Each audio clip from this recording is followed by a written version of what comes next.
الرحمن الرحیم المالک۔ اللہ الرحمن الرحیم۔ 40 نصیحتوں میں چوتھی نصیحت، ہر ایک کا حق ادا کرے، کسی کو زبان یا ہاتھ سے تکلیف نہ دے، کسی کی برائی نہ کرے۔ میرے عزیز دوستو، اسلام میں حقوق العباد کی بڑی اہمیت ہے۔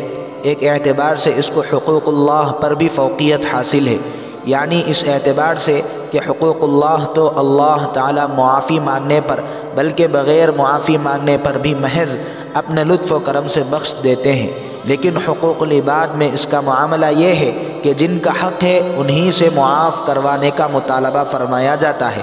یوں بخشش کے اعتبار سے حقوق العباد کا معاملہ زیادہ سنگین ہے۔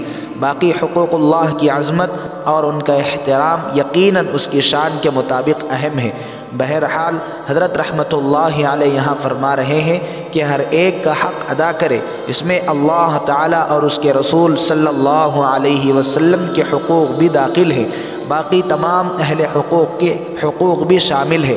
اسلام ایک کامل و مکمل دین ہے، اس میں اللہ تعالیٰ سے لے کر بندوں تک، پھر بندوں میں سے انسانوں سے لے کر جانوروں تک کے حقوق بھی اپنے ماننے والوں پر لازم کیے گئے ہیں۔ میرے عزیز دوستو، ان حقوق کو جاننے کے لیے حضرت رحمۃ اللہ علیہ کا ایک رسالہ حقوق الاسلام کے نام سے ہے۔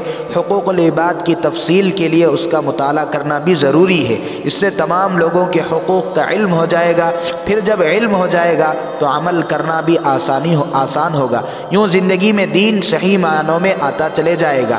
لیکن یہاں حضرت مولانا عبدالقوی صاحب دامت برکاتہم نے چند عنوانات کو درج کیا ہے کہ جس کے ذریعے سے یہ معلوم ہو سکے کہ آخر ہم پر کس کس کا حق ہے۔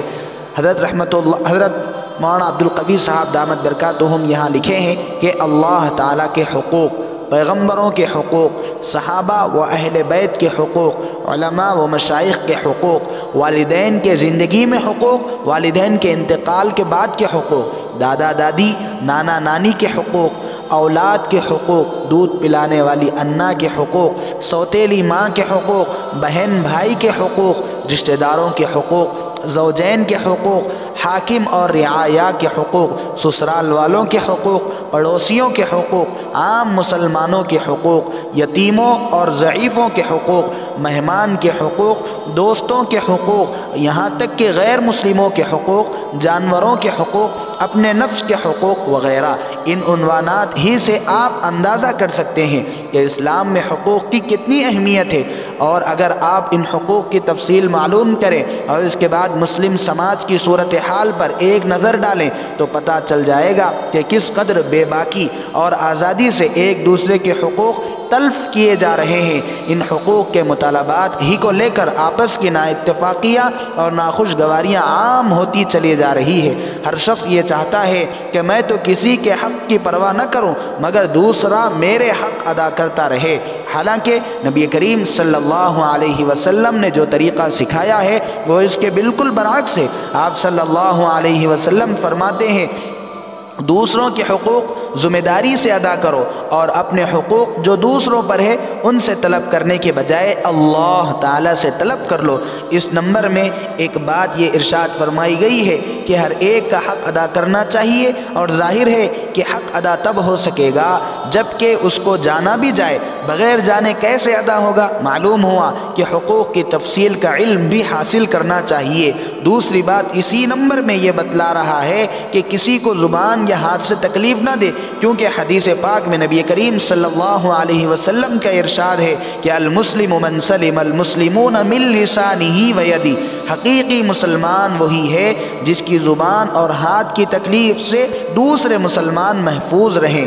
زبان یا ہاتھ سے مراد قول و فعل، یعنی ایسی باتیں نہ کرے جو دوسروں کو تکلیف کا سبب ہو، اسی طرح ایسا کام بھی نہ کرے جس سے کسی کو تکلیف پہنچے۔ مومن کا ہر ایک عمل یعنی ہر ایک کے حق میں مومن رحمت ہے اور کسی کا خیر خواہ بن کر رہنا چاہیے۔ تیسری بات یہ ہے کہ کسی کی برائی نہ کرے، یعنی سامنے بھی نہ کرے پیچھے بھی نہ کرے۔ قرآن کریم میں دونوں کو مذموم اور برا عمل بتلایا ہے کہ ویل لکل ہمزۃ لمزہ، بڑی خرابی ہے اس شخص کی جو پیٹھ پیچھے دوسروں پر عیب لگانے والا اور منہ پھیر کر تانا دینے کا عادی ہو۔ تمسخر، غیبت، بہتان اور تہمت، چغلی، لگائی بجائی، بدزبانی، سخت کلامی، تحقیر و بے آبروئی، لعن و طعن، بد دعا وغیرہ سب چیزیں برائی کے ہیں۔ اسی لیے ہم سب کو ان تمام چیزوں سے اپنے آپ کو بچا کر رکھنا ہے۔ اللہ تبارک و تعالیٰ سے دعا ہے کہ اللہ تبارک و تعالیٰ ہم سب کو احادیث نبویہ پر عمل کرنے کی توفیق عطا فرمائے۔